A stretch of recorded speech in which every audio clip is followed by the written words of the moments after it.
আসসালামু আলাইকুম। 18 বাংলা সংবাদে সবাইকে স্বাগত জানাচ্ছি। আপনাদের সাথে আছি নাজিয়াত শাহরিন। শুরুতেই সংবাদ শিরোনাম। কোটা আন্দোলনকারীদের ওপর গুলি না করার নির্দেশনা চেয়ে হাইকোর্টের রিট। ডিবি হেফাজত থেকে 6 সমন্বয়কের মুক্তির আবেদন। দুপুরে শুনানি।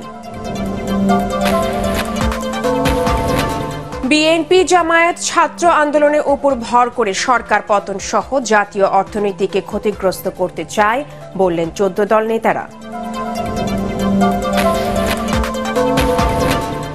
কারফিউয়ের মধ্যেই রাজধানীর বিভিন্ন সড়কে তীব্র যানজট। মেট্রো রেল এবং এক্সপ্রেসওয়ে চালু না থাকায় নগরবাসীর চরম ভোগান্তি। এবং পোশাক খাতে 4 দিনে ক্ষতি 6,500 কোটি টাকা। ক্রেতাদের আস্থায় ফেরানোই বড় চ্যালেঞ্জ বলছেন ব্যবসায়ী ও অর্থনীতিবিদরা। শুনছিলেন সংবাদ শিরোনাম, এবারে বিস্তারিত। কোটা সংস্কার আন্দোলনকারীদের ওপর আজ থেকে গুলি না চালানোর নির্দেশনা চেয়ে হাইকোর্টে রিট দায়ের করা হয়েছে।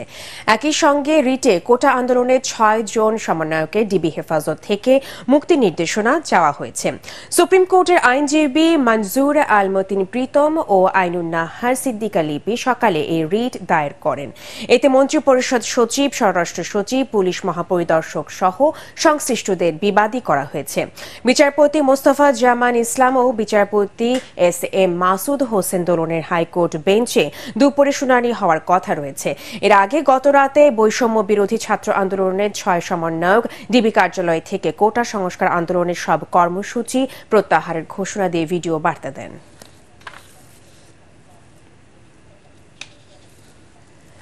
সরকারি বিভিন্ন দপ্তরের আইনের খসড়ার নীতিগত অনুমোদন দিতে প্রধানমন্ত্রীর কার্যালয়ে অনুষ্ঠিত হল মন্ত্রিসভার বৈঠক। প্রধানমন্ত্রী শেখ হাসিনার সভাপতিত্বে অনুষ্ঠিত বৈঠকে বিভিন্ন মন্ত্রণালয় তাদের কাজের অগ্রগতি সরকার প্রধানকে অবহিত করেন। সভায় সড়ক পরিবহন ও সেতুমন্ত্রী ওবায়দুল কাদের, আইনমন্ত্রী আনিসুল হক, প্রাণী সম্পদ মন্ত্রী আব্দুর রহমান, স্থানীয় সরকার মন্ত্রী তাজুল ইসলাম উপস্থিত ছিলেন। বিকেলে সচিবালয় বৈঠকের বিষয়বস্তু নিয়ে সাংবাদিকদের ব্রিফ করবেন মন্ত্রিপরিষদ সচিব মাহবুব হোসেন।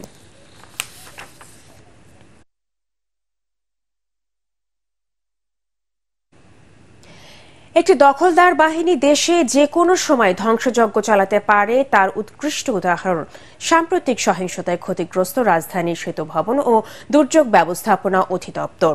কোটা সংস্কার আন্দোলনের সময় ক্ষতিগ্রস্ত ভবনগুলো আজ পরিদর্শন শেষে 14 দল নেতারা একথা বলেন। এখনও যারা দেশের স্বাধীনতা মানতে পারেননি সেই বিএনপি জামায়াতের সন্ত্রাসীরা বহির্বিশ্বে দেশের ভাবমূর্তি নষ্ট করতে পরিকল্পিতভাবে নাশকতা চালাচ্ছে বলে অভিযোগ করেন তারা। ছাত্র আন্দোলনের উপর ভর করে তারা সরকার পতন সহ জাতীয় অর্থনীতিকে ক্ষতিগ্রস্ত করতে চায় বলে মন্তব্য করেন 14 দলের সমন্বয়ক আমির হোসেন আমু। প্রধানমন্ত্রী শেখ হাসিনার নেতৃত্বে 14 দল ঐক্যবদ্ধ জানিয়ে তিনি বলেন, অপরাধী যেই হোক তাকে আইনের আওতায় এনে দৃষ্টান্তমূলক শাস্তির ব্যবস্থা করতে হবে। আন্দোলনের সুযোগ নিয়ে তাদের কাঁধে ভর করে আজকে দুষ্কৃতিকারীরা, আমি যেটা আগেই বলেছি, স্বাধীনতা বিরোধী শত্রুরা এইটা করছে। তাই আজকে দেশবাসীর উচিত সবাই ঐক্যবদ্ধ হয়ে শেখ হাসিনার নেতৃত্বে এই দুষ্কৃতিকারীদের বিরুদ্ধে ঐক্যবদ্ধ হয়ে দাঁড়ানো এবং প্রতিহত করা। কারফিউর মধ্যেই রাজধানীর বিভিন্ন সড়কে তৈরি হচ্ছে তীব্র যানজট। মেট্রো রেল এবং এক্সপ্রেসওয়ে চালু না থাকায় চরম ভোগান্তিতে পড়ছে নগরবাসী। অফিসের সময়সূচিতে পরিবর্তন আনা হলেও নিয়ন্ত্রণ করা যাচ্ছে না যানজট। এদিকে কবে চালু হবে মেট্রো রেল এবং এলিভেটেড এক্সপ্রেসওয়ে তা নিয়ে তৈরি হয়েছে সংশয়। বিস্তারিত জানাচ্ছেন শফিকুল ইসলাম শামীম। দুঃসহ যানজটের নগরী ঢাকায় মেট্রো রেল এবং এলিভেটেড এক্সপ্রেসওয়ে এসেছিল আশীর্বাদ হয়ে। উত্তরা, মিরপুর, মতিঝিল রুটের যাত্রীরা যানজট থেকে অনেকটাই মুক্তি পেয়েছিলেন। সবচেয়ে বড় সুবিধা ছিল কম সময়ে গন্তব্যে পৌঁছানো। কিন্তু সবকিছুই এখন থমকে আছে। কোটা বিরোধী আন্দোলনে নাশকতাকারীদের হামলায় মেট্রো এবং এলিভেটেড এক্সপ্রেসওয়ে ব্যাপক ক্ষতি হওয়ায় যাতায়াত ব্যবস্থা যেন আবারও কঠিন হচ্ছে।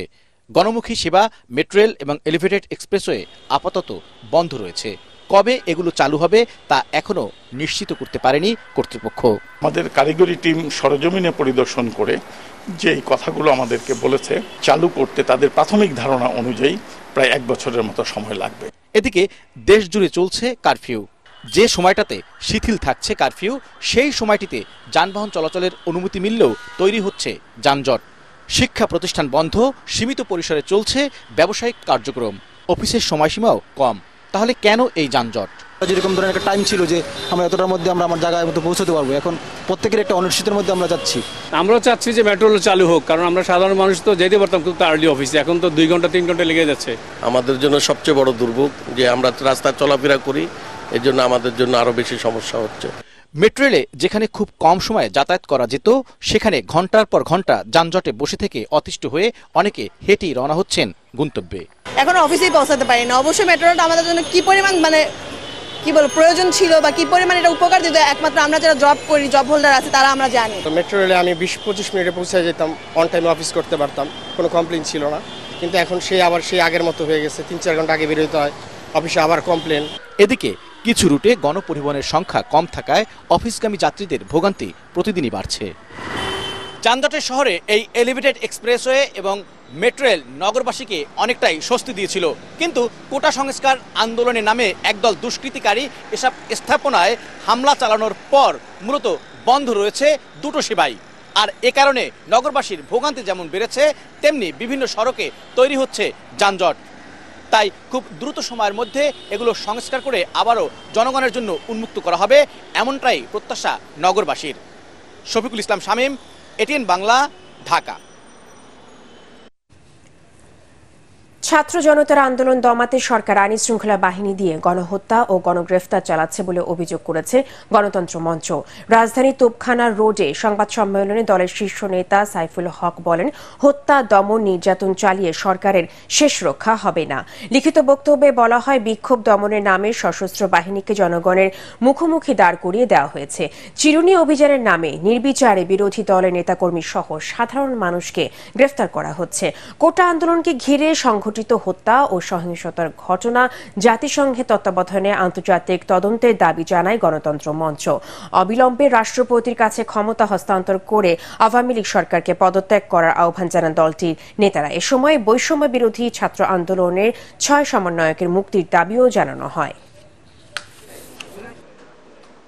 শিক্ষার্থীদের ন্যায্য যৌক্তিক আন্দোলনকে নজিরবিহীন নৃশংসতায় দমন করতে যেয়ে তারা যে বর্বরচিত হত্যাকাণ্ড সংগঠিত করেছে, তাকে আড়াল করতে কথিত ইন্ধন ও নাশকতার অজুহাতে এখন সাধারণ শিক্ষার্থী ও বিরোধী দলকে দমনের অভিযান চলছে। এই পরিস্থিতি দেশকে ভয়াবহ বিপর্যয়, গভীর অনিশ্চয়তায় নিক্ষেপ করেছে। রক্তাক্ত ঘটনাবলীর জন্য আমরা জাতিসংঘের তত্ত্বাবধানে একটি আন্তর্জাতিক মানের নিরপেক্ষ তদন্ত দাবি করছি। পুলিশের 2 জন অতিরিক্ত আইজি, 5 জন অতিরিক্ত ডিআইজি এবং পুলিশ সুপার পদমর্যাদার মোট 55 কর্মকর্তাকে বদলি ও পদায়ন করা হয়েছে। স্বরাষ্ট্র মন্ত্রণালয়ের জননিরাপত্তা বিভাগে পুলিশ এক শাখার উপসচিব মোহাম্মদ মাহবুবুর রহমান শেখের সই করা আলাদা 4টি প্রজ্ঞাপনে এসব বদলি ও পদায়নের বিষয়টি উল্লেখ করা হয়।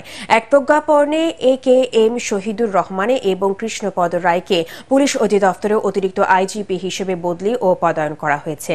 অপর একটি প্রজ্ঞাপনে অতিরিক্ত ডিআইজি মোহাম্মদ শাখাওয়াত হোসেনকে ট্যুরিস্ট পুলিশে, ডক্টর মোহাম্মদ আক্কাস উদ্দিন ভূঁইয়াকে অ্যান্টি টেরোরিজম ইউনিটে, মোহাম্মদ আসাদ উল্লাহ চৌধুরীকে নৌ পুলিশে, এনামুল কবিরকে খাগড়াছড়ি আর্মড পুলিশ ব্যাটালিয়নে এবং মীর মোদাসের হোসেনকে হাইওয়ে পুলিশে বদলি করা হয়।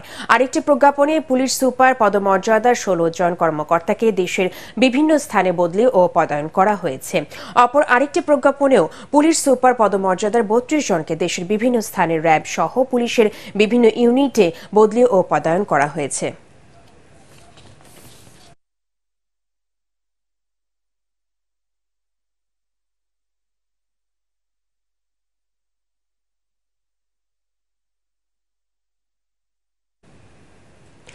কোটা আন্দোলনের সহিংসতায় পোশাক খাতে 4 দিনে প্রায় 6,500 কোটি টাকার ক্ষয়ক্ষতি হয়েছে বলে দাবি করেছে বিজিএমইএ। প্যাকেজিং, পরিবহন ও এই শিল্পের সহায়ক ব্যবসায় আর্থিক ক্ষতি ছাড়িয়েছে 30,000 কোটি টাকা। তবে দীর্ঘমেয়াদে বেশি ক্ষতি হয়েছে দেশে ব্র্যান্ডিংয়ে। ক্রেতাদের মধ্যে আস্থার সংকট দূর করাই এখন সবচেয়ে বড় চ্যালেঞ্জ বলে মনে করেন ব্যবসায়ী এবং অর্থনীতিবিদরা। শরফুল আলমের রিপোর্ট।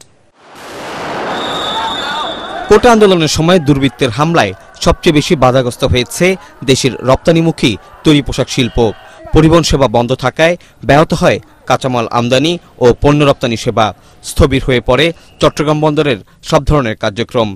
সময়মতো পরিবহন করতে না পেরে কোনো উদ্যোক্তাদের বিমানেই পোশাক রপ্তানি করতে হয়েছে। শীত মৌসুমে পণ্যের অর্ডার পাওয়ার এই সময়ে ইন্টারনেট বন্ধের কারণে ক্রেতাদের সাথে সময়মতো যোগাযোগ করা যায়নি। এতে তৈরি পোশাকের নতুন ক্রয়াদেশ কমে গেছে বলে জানিয়েছেন ব্যবসায়ীরা, যা অর্থনীতিতে নতুন করে আর্থিক সংকট তৈরি করেছে বলে মনে করছেন তারা। 4 দিন একদম টানা প্রোডাকশন লঞ্চ হয়েছে। এইটার ইম্প্যাক্টে আমাদের পোর্টে একটা কনজেশন তৈরি হয়েছে। শুধু গার্মেন্টস সেক্টরের লস হয়েছে হলো 6,700 কোটি টাকা। ইনডাইরেক্ট যেগুলো হয়েছে অ্যাক্সেসরিজ, ফ্যাব্রিক ম্যানুফ্যাকচারার, যেটা মিলে আমরা আসলে টোটাল কস্টটা আমরা কাজ করছি। যখন কানেক্টিভিটি একটু লেস ছিল বা আমরা একদম ব্ল্যাকআউট ছিলাম, এটাতে বায়ারদের আস্থার একটা সংকট তৈরি হয়েছিল, যেটা আমরা ওভারকাম করার চেষ্টা করছি। আমরা বিজিএমই থেকে বার্স ফোরামের সাথে সার্বক্ষণিক যোগাযোগ রাখছি, তাদের সাথে আমরা বোঝানোর চেষ্টা করছি যে এটা একটা সাময়িক বিচ্ছিন্ন ঘটনা ছিল। পোশাকের বাইরে পরিবহন, তথ্য যোগাযোগ, কুরিয়ার, ব্যাংক, বিমা ও গার্মেন্টস শিল্পের সাথে সহায়ক শিল্পের আর্থিক ক্ষয়ক্ষতিও বেড়েছে। কোটা আন্দোলনে ব্যবসা বাণিজ্য প্রভাবিত হয়েছে জানিয়ে টাস্কফোর্স তৈরি করে অগ্রাধিকার দিয়ে পোশাক শিল্প রপ্তানি সচল রাখার পরামর্শ বিশ্লেষকদের। অন্তত 7 দিনে আমাদের প্রায় 25 থেকে 30 হাজার কোটি টাকার একদম সরাসরি কিন্তু এটা ক্ষতি হয়েছে এই তৈরি পোশাক খাতে। অর্ডার চলে গেছে আমাদের যে প্রতিযোগী দেশ ভারত, পাকিস্তান, শ্রীলঙ্কা এবং ভিয়েতনামে। তো সেগুলো আবার উদ্ধার করে আবার বাংলাদেশে নিয়ে আসা পরবর্তী সময়ের জন্য, তো সেটাও একটু কস্টলি হবে। তাই আমি মনে করি যে আমাদের সবচাইতে বেশি যে ক্ষতিগ্রস্ত কয়েকটা খাত, তার মধ্যে কিন্তু আমাদের যে আরএমজি সেক্টর সেটা প্রথম দিকে পড়বে, এবং এর পাশাপাশি ব্যাংকিং খাতও অনেকটা ক্ষতিগ্রস্ত হয়েছে, এবং এই ব্যাংকিং খাতটাও কিন্তু আমাদের এই যে আরএমজি সেক্টরের সাথে লিঙ্ক। তো সুতরাং সব মিলে আমাদের অর্থনীতির একটা বড় রকমের ক্ষতি হয়েছে আমাদের এই যে গত কয়েকদিনের ঘটনায়। শিক্ষার্থীদের আন্দোলনে বিদেশে নতুন করে আস্থা সংকট তৈরি হয়েছে। সংকট দূর করতে নীতি নির্ধারকদের পাশাপাশি সুশীল সমাজকেও এগিয়ে আসার আহ্বান জানিয়েছেন গবেষকরা।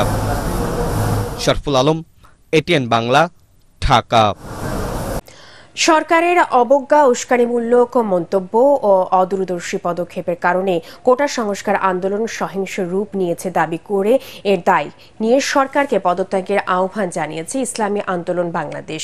রাজধানীর পুরানা পল্টনে দলীয় কার্যালয়ের সংবাদ সম্মেলনে দলটির আমির মুফতি সৈয়দ মোহাম্মদ রেজাউল করিম অভিযোগ করেন, কোটা সংস্কার আন্দোলন দমনে বিরোধী দলের নেতাকর্মী ও শিক্ষার্থীদের গণগ্রেফতার, অমানবিক নির্যাতনে এবং আন্দোলনের সমন্বয়কদের গ্রেফতার, নির্যাতন করে জবানবন্দি আদায় করা হয়েছে। দমন পীড়নে 2 শতাধিক ছাত্র জনতা হত্যাকাণ্ডের শিকার হয়েছে দাবি করে তিনি বলেন, এর দায় সরকারকেই নিতে হবে। সরকার প্রধান, দলীয় সাধারণ সম্পাদক কর্তৃক ছাত্রদের অসম্মানজনক অবজ্ঞা ও উস্কানিমূলক কথাবার্তা বলে আন্দোলনকে বিপজ্জনক মাত্রায় নিয়ে গেছেন। এই আন্দোলনে যেভাবে মানুষ হত্যা হয়েছে তা পরিষ্কার গণহত্যা। এই সরকার যে গণহত্যা ঘটিয়েছে এবং হাজার হাজার মানুষকে আহত করেছে, তার একমাত্র সমাধান হচ্ছে এই সরকারের পদত্যাগ। আল আরাফা ইসলামী ব্যাংক অর্থ সংবাদ।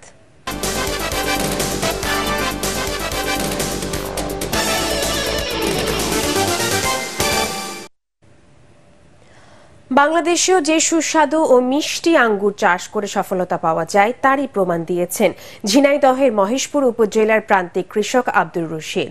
ভালো ফলনও পেয়েছেন তিনি। সুস্বাদু ও ফলন ভালো হওয়ায় আঙ্গুর চাষে আগ্রহ দেখাচ্ছেন এলাকার অন্য কৃষকরাও। কৃষি বিভাগ বলছে আঙ্গুর চাষে বিভিন্ন সহযোগিতা করছেন তারা। ঝিনাইদহ প্রতিনিধি নিজাম জোয়ারদার বাবলুর পাঠানো রিপোর্ট জানাচ্ছেন আশিকুর রহমান।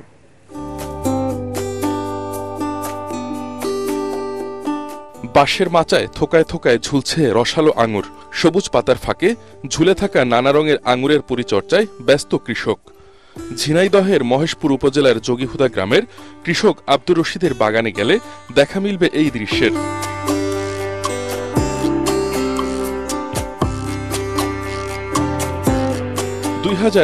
সালে পরীক্ষামূলকভাবে ৮০টি সবুজ জাতের চারা রোপণ করে সফল হন এই কৃষক। পরে ২০২৩ সালে বাণিজ্যিকভাবে ৩ বিঘা জমিতে আঙুর চাষ শুরু করেন। এরপর আর পেছনে ফিরে তাকাতে হয়নি তাকে। অনলাইনের মাধ্যমে ভারত, চীন, ইতালি, ফ্রান্স ও স্পেন থেকে চারা সংগ্রহ করে ২২ জাতের প্রায় ৩০০ গাছ লাগান তিনি। আর চারা রোপণের ৮ মাসের মধ্যেই পাচ্ছেন ফলন। আঙুর বাগান দেখতে দূর দূরান্ত থেকে ছুটে আসছে মানুষ। তার সফলতা দেখে অনেকেই আগ্রহী হচ্ছেন আঙুর চাষে। চিন্তা করলাম যে একটা আঙুর বাগান করা যায় কিনা বা ছোট পরিসরে আঙুরের চাষ করা যায় কিনা। আঙুরের বাগানের কথা শুনে আসছি, এসে আঙুর বাগানটা ঘুরে দেখছি। আঙুর চাষের প্রসার বাড়াতে অন্য কৃষকদের সহযোগিতার আশ্বাস দেন আব্দুর রশিদ। আঙুর চাষ করে এখন মোটামুটি আলহামদুলিল্লাহ আল্লাহর রহমতে খুবই ভালো আছি। এইভাবে যদি আমরা আঙুর চাষের প্রসার ঘটাতে পারি বা বেশি করে করতে পারি, তাহলে আমার মনে হয় বিদেশ থেকে এই হাজার হাজার টন আঙুর আর আমদানি করা লাগবে না। আঙুর চাষে জৈব সারের প্রয়োগ বাড়ানোর পাশাপাশি সকল পরামর্শ দেয়া হচ্ছে বলে জানিয়েছে কৃষি বিভাগ। আমরা যেসব আগ্রহী চাষি আমাদের কাছে আসছেন, তাদেরকে আমরা প্রয়োজনীয় পরামর্শ দিচ্ছি এবং এটাকে চাষাবাদের জন্য যে কারিগরি যে পরামর্শ সেটি আমরা দিয়ে চলছি। জেলায় আঙুর চাষে বেকার যুবকদের উৎসাহ দেয়া হচ্ছে বলেও জানান এই কর্মকর্তা। Bureau report, ATN Bangla. আন্তর্জাতিক সংবাদ।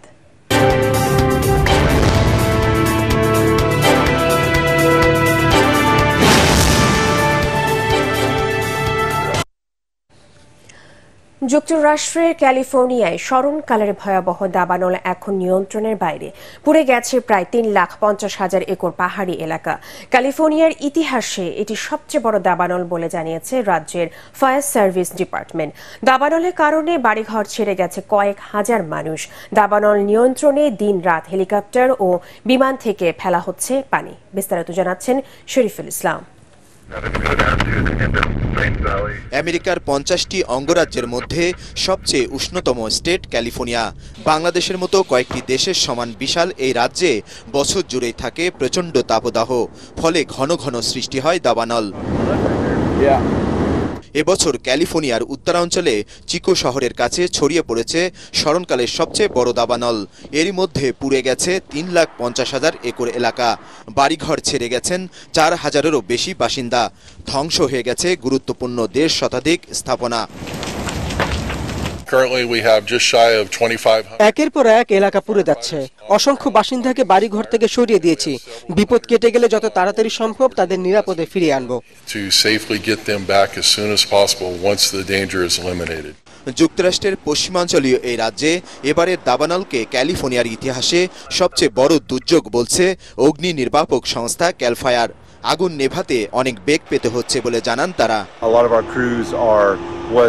আমাদের 2,500 অগ্নি নির্বাপক কর্মী এই আগুনের সাথে লড়াই করছে, কিন্তু এত বড় দাবানল নিয়ন্ত্রণে আরো অনেক জনবল ও সরঞ্জাম প্রয়োজন। এখন আমরা রাস্তাগুলো পরিষ্কার করছি যাতে আগুন নেভানোর কাজ সহজ হয়। দাবানল নিয়ন্ত্রণে হেলিকপ্টার ও বিমান থেকে ফেলা হচ্ছে পানি, কিন্তু বাতাসের কারণে তা ছড়িয়ে পড়ছে আশপাশের এলাকায়। কালো ধোঁয়ায় ঢেকে গেছে আকাশ। এর আগে 2018 সালে প্যারাডাইস শহরে ক্যালিফোর্নিয়ার সর্বকালের প্রাণঘাতী দাবানলে প্রাণ হারায় 85 জন। জলবায়ু পরিবর্তনের কারণে আবহাওয়ার বৈরী আচরণে এ ধরনের দুর্যোগ বাড়ছে বলে মনে করেন বিশেষজ্ঞরা। শরীফুল ইসলাম, এটিএন বাংলা। মধ্যপাল্লার পারমাণবিক অস্ত্র আবার উৎপাদনের হুমকি দিয়েছেন রাশিয়ার প্রেসিডেন্ট ভ্লাদিমির পুতিন। তিনি বলেন, যুক্তরাষ্ট্র যদি জার্মানি বা ইউরোপের অন্য কোথাও ক্ষেপণাস্ত্র মোতায়েনের পরিকল্পনা বাস্তবায়ন করে, তাহলে মস্কো এই পারমাণবিক অস্ত্র উৎপাদনের পথে হাঁটবে। রাশিয়ার সেন্ট পিটার্সবার্গ শহরে নৌবাহিনী কুচকাওয়াজে এই হুঁশিয়ারি দেন তিনি। এ সময় পুতিন বলেন, যুক্তরাষ্ট্র এ ধরনের পরিকল্পনা বাস্তবায়ন করলে মধ্য ও স্বল্প পাল্লার অস্ত্র মোতায়েন স্থগিত করা নিয়ে এর আগে গৃহীত চুক্তি থেকে সরে আসার কথা ভাববে মস্কো। ভেনেজুয়েলার বিতর্কিত প্রেসিডেন্ট নির্বাচনে আবারও জয়ী হয়েছেন সমাজতান্ত্রিক পিএসইউভি পার্টির নেতা নিকোলাস মাদুরো।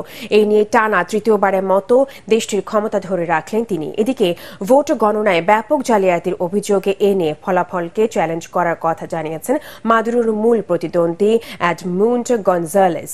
দেশটির ন্যাশনাল ইলেকটোরাল কাউন্সিলের প্রধান ও মাদুরোর ঘনিষ্ঠ মিত্র এলভিস আমব্রোসো জানিয়েছেন, 80% ভোট গণনার পর দেখা গেছে মাদুরো 51.2% ভোট পেয়েছেন।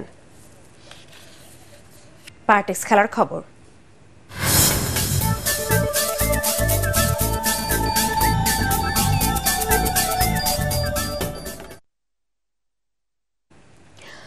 পাল্লেকেলেতে দ্বিতীয় টি-20তে শ্রীলঙ্কাকে 7 উইকেটে হারিয়ে সিরিজ জিতেছে ভারত। টস হেরে ব্যাটিংয়ে নামা স্বাগতিকরা 26 রানে হারায় নিশাঙ্কাকে।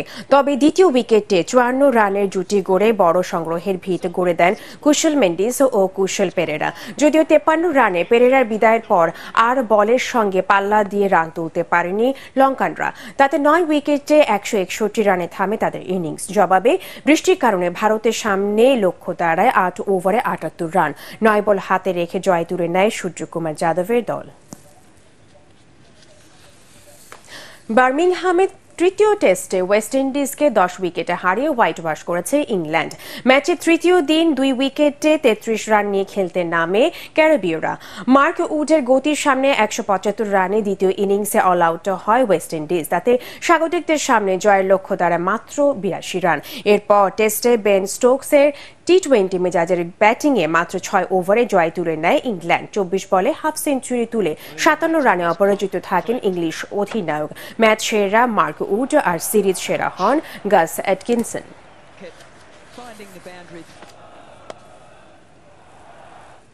প্যারিস অলিম্পিকে তৃতীয় দিন শেষে 4 স্বর্ণ নিয়ে সবার উপরে আছে জাপান। ফেন্সিংয়ে পুরুষ ইপেই ব্যক্তিগত সোনার লড়াইয়ে স্বাগতিক ফ্রান্সের ইয়ানিক বোরেলকে হারিয়েছেন জাপানের কোকি কানো। এর আগে মেয়েদের ফয়েল ব্যক্তিগত ইভেন্টে লরেন ক্রাগসকে হারিয়ে স্বর্ণ জিতেছেন যুক্তরাষ্ট্রে কিফার। 100 মিটার ব্রেস্ট স্ট্রোকে পিটিকে হারিয়ে সোনা জেতেন ইতালি মার্তিনেঙ্গি। এছাড়া পয়েন্ট টেবিলে 4 স্বর্ণ 6 সহ 6 পদক নিয়ে 2 আছে অস্ট্রেলিয়া, আর 3টি সোনা সহ 12 পদক নিয়ে জিতে আছে যুক্তরাষ্ট্র।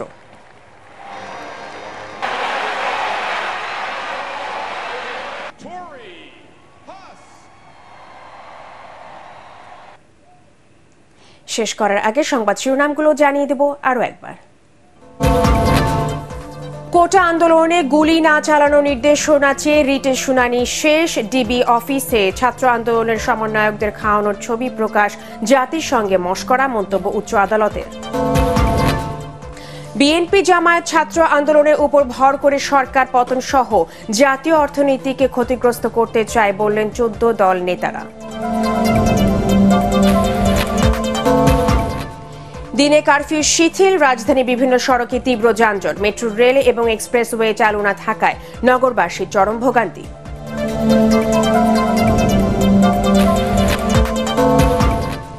এবং পোশাক খাতে 4 দিনে ক্ষতি 6.5 কোটি টাকা। ক্রেতাদের আস্থায় ফেরানোই বড় চ্যালেঞ্জ বলছেন ব্যবসায়ী ও অর্থনীতিবিদরা।